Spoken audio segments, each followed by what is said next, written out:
Sun Sport, l'invité de la rédaction, Thomas Doucet. Bonjour à tous, vous êtes sur Sun, nous sommes jeudi, il est 7h40. C'est donc l'interview sport. Ce matin, on parle de football, mais non, pas le soccer, le vrai football. C'est le football américain. Notre invité ce matin, Romain Janès, joueur des Dockers depuis 2 ans. Les Dockers, c'est bien sûr le club de football américain sur Nantes. Bonjour Romain. Bonjour. Alors, bien réveillé, vous êtes prêts ? Top. Prêt. Première question, pour se mettre tout de suite dans le bain. Qui a gagné le dernier Super Bowl ? Les Seahawks de Seattle. Voilà, Seattle, exactement, bravo. Belle réponse, hein. Vous êtes réactif dès le matin. 43-8 contre Denver, c'était au mois de février dernier. Le Super Bowl qui est l'événement sportif le plus regardé, figurez-vous, aux États-Unis. Pour la petite histoire, les clubs les plus titrés sont Miami et la Nouvelle-Orléans avec 10 titres chacun. Bon, c'était histoire de se mettre dans le bain, Romain. Je crois que vous connaissiez la réponse, donc félicitations.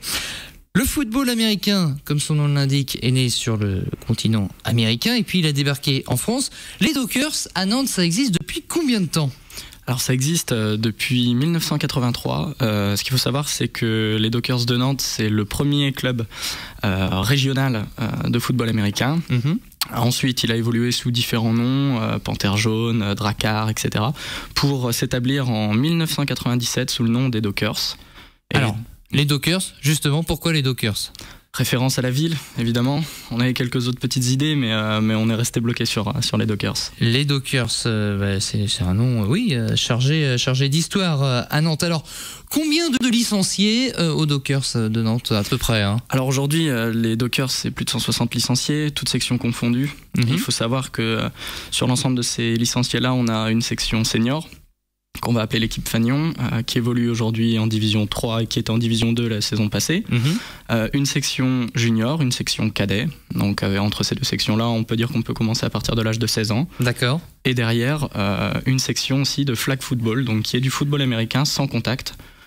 Qui permet en fait notamment aux femmes aussi de pouvoir jouer et aux gens de tout âge. Alors c'est ça, il y a donc 2 sections, il y a le football américain et le flag, donc vous avez dit c'est sans contact. C'est sans contact, c'est-à-dire que c'est une version un peu édulcorée du football américain. Mm-hmm. Ça permet à tout le monde d'avoir une idée au départ de comment ça se passe, des règles, etc.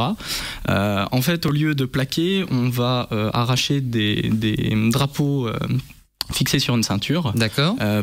Pour évoquer le contact en fait. À partir de ce moment-là, le jeu s'arrête et on repart.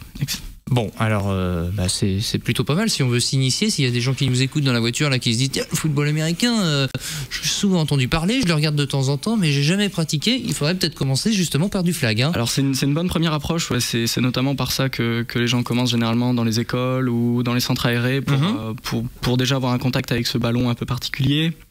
Pour avoir une première approche des règles aussi, parce que les règles sont cousines. Et puis derrière, pourquoi pas migrer vers le football américain. Et ça se passe à les entraînements sur Montjean-Beaulieu, donc juste à côté de la salle de l'Hermine, tous les lundis soirs et tous les vendredis soirs. Voilà, donc ça se passe du côté de Montjean-Beaulieu. Alors les Dockers, côté sportif, sont malheureusement en 3e division cette année. Pourquoi je dis malheureusement ? Parce qu'ils sont descendus, ils étaient en 2e division l'année dernière.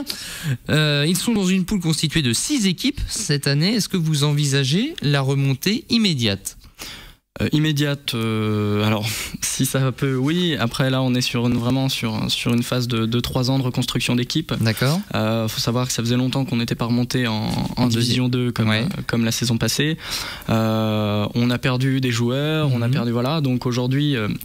On vise clairement des playoffs, ça c'est clair, le premier tour en tout cas. Après derrière, il faut aussi prendre le temps et penser à se reconstruire. Voilà, et puis emmagasiner sans doute de l'expérience. Alors d'ailleurs, 6 équipes seulement, ça fait pas beaucoup de matchs ça, comment ça se fait ? Puis vous commencez tard ?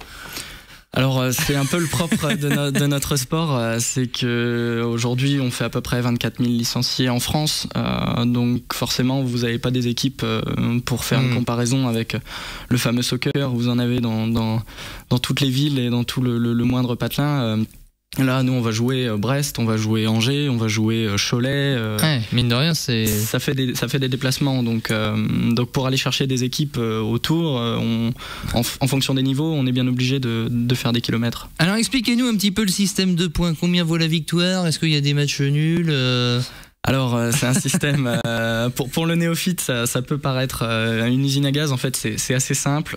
Vous avez un système de, quand vous marquez le légendaire touchdown, vous marquez 6 points, donc qui est la consécration de toute progression sur le terrain. Une fois que vous l'avez marqué, vous avez la possibilité de transformer à 1 point via un coup de pied, un peu comme la transformation au rugby, ouais. Exactement. Et derrière, ou de transformer à 2 points avec un peu plus d'espace et vous faites une seule passe à la main. Voilà. D'accord. Vous avez la possibilité de marquer quand vous plaquez un porteur de ballon dans sa propre zone d'en-but. Ça s'appelle un safety, vous marquez 2 points. Et vous avez la possibilité aussi de transformer à 3 points sur des phases de jeu bien spécifiques. Mais voilà, pour faire la batterie assez simple du nombre de points qu'on peut marquer. Alors, premier match contre les Yankees d'Angers. Moi, j'adore les noms comme ça, un petit peu. Donc, on a les Dockers, les Yankees, ça me fait marrer. Donc, bref, premier match contre les Yankees d'Angers dimanche à 14h à Mangin-Beaulieu. Objectif, c'est de se mettre tout de suite dans le bain de gagner. Hein. Directement, ouais. Directement. En plus, c'est une vieille rivalité. On se connaît très bien même. Et pour la petite histoire, notre coach de cette année est un ancien joueur angevin, donc vous vous doutez bien qu'il a à cœur de ramener la victoire. Alors je le disais, tout se passe à Mangin-Beaulieu en ce début d'année, mais vous me le disiez juste avant cette interview, déménagement à partir de 2015 au stade Michel Lecointre. Pourquoi ? Parce que le Cointre permet un accès à beaucoup plus de public. On a la possibilité de commenter nos matchs et c'est important, mine de rien, pour notre sport, parce que le néophyte qui arrive n'a pas forcément toutes les règles en tête, n'est pas au fait de ce qui se passe, etc. Donc nous, il y a tout un travail de pédagogie à faire auprès des gens. Et donc ça, pour permettre aussi de faire une vraie fête du football, alors moi je dis le football, mais c'est évidemment le football américain, autour d'un match là-bas. Alors, bientôt Nantes-Rennes en football, le soccer, pardon, le soccer. 2 ennemis, on le sait. L'ennemi des Dockers, ce serait qui ? Non, on n'a pas d'ennemis. Non, bah si, il y a bien un match où on se dit, alors là les gars, c'est le match de l'année, faut pas se louper quand même. Hein. Disons qu'il a eu lieu l'année dernière notamment, et on a une vieille rivalité avec le Mans. Le Mans. Voilà, et on les a joués sur la MM Arena. On a perdu un match qu'on n'aurait pas dû perdre.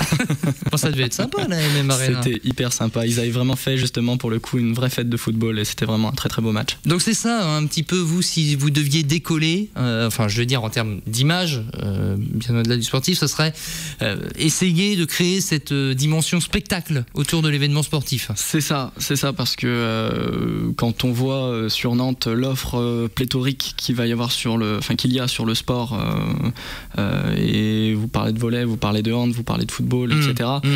Il faut aussi pouvoir offrir aux gens quelque chose de différenciant. Et le sport en lui-même l'est déjà. Ce qu'il faut, c'est pouvoir dire aux gens, bah oui, quand vous venez voir un match de 2 heures de football américain, 2 heures. 2 heures, c'est quand vous regardez c'est long. Ça peut être long. Après, justement, c'est ça, réussir à meubler ces temps morts, réussir à créer quelque chose du spectacle et de la vie autour du match en lui-même, c'est ça qui est intéressant. Alors 2 heures de match, vous venez de le dire, donc combien d'heures d'entraînement par semaine pour essayer d'être cohérent et compétent le week-end ? 4 heures.